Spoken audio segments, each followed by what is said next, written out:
Bayangkan, sebuah bangsa yang baru saja melihat lautan terbelah dua di depan mata mereka.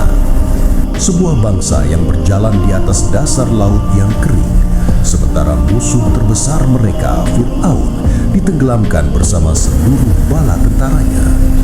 Secara logika, bangsa ini seharusnya menjadi bangsa yang paling beriman di muka bumi. Namun, sejarah mencatat sebuah ironi yang paling memeliukan. Hanya dalam hitungan hari setelah mukjizat terbesar itu, tauhid mereka runtuh. Mereka menukar Tuhan yang menyelamatkan mereka dengan sebongkah patung sapi. Inilah kisah tentang Samiri, sang arsitek kemusyrikan, seorang munafik yang memiliki ilmu namun menggunakannya untuk menipu jutaan manusia, dan bagaimana Allah menghancurkan kesombongannya dengan azab yang sangat mengerikan, sebuah kutukan seumur hidup yang membuatnya memohon kematian di setiap hembusan nafasnya. Rise from the flames, the eternal call. Sahabat Ali Anwar yang dirahmati Allah, setelah selamat dari kejaran Fir'aun, Allah memerintahkan Nabi Musa alaihi salam untuk bermunajat di Bukit Tursina selama 30 malam untuk menerima wahyu Taurat.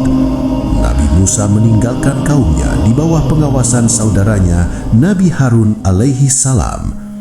Namun sahabat Anwar, ujian Allah turun untuk menyaring hati manusia. Waktu 30 hari itu diperpanjang oleh Allah menjadi 40 hari.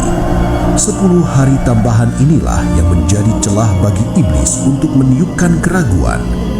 Bani Israel yang berhati lemah mulai gelisah. Mereka berbisik-bisik, Musa telah tersesat, Tuhannya telah meninggalkannya. Di tengah kepanikan itu, tampillah seorang pria bernama Samiri. Berbeda dengan Bani Israel lainnya, Samiri memiliki kecerdasan buatan dan kelihayan berbicara. Dia tahu persis kelemahan psikologis kaumnya. Mereka masih terpengaruh oleh budaya Mesir kuno yang menyembah dewa-dewa berwujud hewan. Mereka membutuhkan sesuatu yang fisik, sesuatu yang bisa mereka lihat untuk disembah.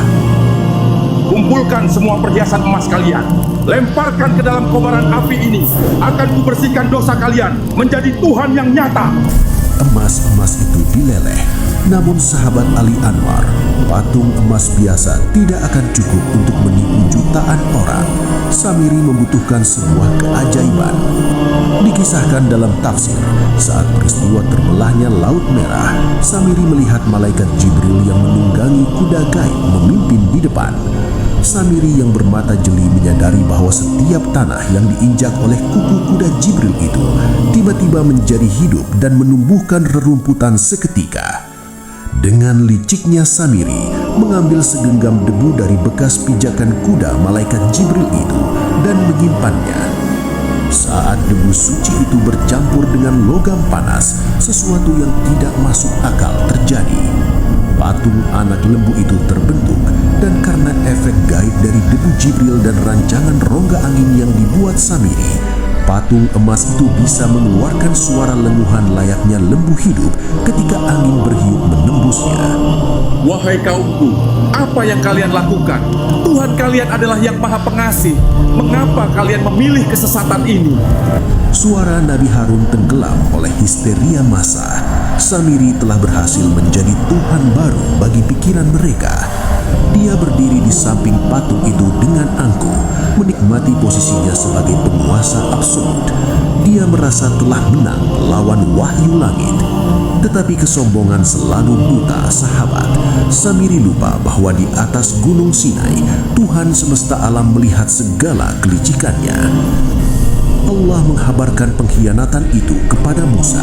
Sang Nabi turun dengan kemurkaan yang menggetarkan bumi. Al-Quran merekam momen epik ini. Saking marahnya melihat kaumnya murtad, Nabi Musa melemparkan loh-loh batu suci itu ke tanah. Hai Harun, apa yang menghalangimu ketika melihat mereka sesat? Wahai putra ibuku, aku sungguh khawatir engkau mengira aku memecah belah Bani Israel. Kini bertemulah sang utusan Allah dengan sang arsitek dusta. Dialog antara kebenaran dan kemunafikan ini diabadikan secara abadi dalam surah Toha ayat 95 dan 96. Berkata Musa, Apa yang mendorongmu berbuat demikian, hai Samiri? Beraninya engkau menyesatkan kaumku. Samiri menjawab, Aku melihat apa yang tidak mereka lihat. Kuambil debu jejak utusan itu, lalu kulemparkan. Begitulah nafsuku membujukku. Perhatikan kata-kata Samiri, sahabat. Bahkan ketika tertangkap basah, dia masih menyombongkan ilmunya. Aku melihat apa yang tidak mereka lihat. Penyakit iblis yang sama yang menghancurkan Qabil dan Ashabul Jannah kini terucap dari lisan Samiri, merasa lebih istimewa dari orang lain. Namun, Allah tidak menghukum Samiri dengan hukuman mati. Kematian terlalu mudah bagi seorang penyesat umat. Hukuman yang dijatuhkan kepadanya adalah azab psikologis dan fisik yang paling mengerikan sepanjang sejarah manusia. Vonis langit telah dijatuhkan. Allah mencabut satu nikmat paling dasar yang dimiliki manusia dari tubuh Samiri, nikmat sentuhan dan interaksi sosial. Sejak detik itu, tubuh Samiri dikutuk dengan penyakit yang tak ada obatnya. Siapapun yang menyentuhnya atau siapapun yang ia sentuh akan merasakan sakit dan demam panas yang sangat menyiksa, baik bagi orang yang menyentuh maupun bagi Samiri sendiri.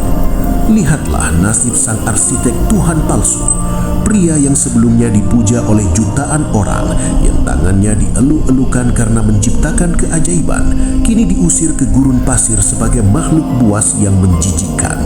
Samiri menghabiskan sisa umur panjangnya dalam kesendirian yang absolut, hidup nomaden di padang belantara bersama binatang buas. Setiap kali ada manusia yang mendekat, secara refleks dan penuh ketakutan, ia harus berteriak memperingatkan mereka, Jangan sentuh aku. Tolong jangan sentuh aku. Bumi menolaknya, masyarakat mengusirnya. Ia hidup bagaikan mayat yang dipaksa bernapas. Itulah azab dunia sebelum azab neraka yang telah menantinya.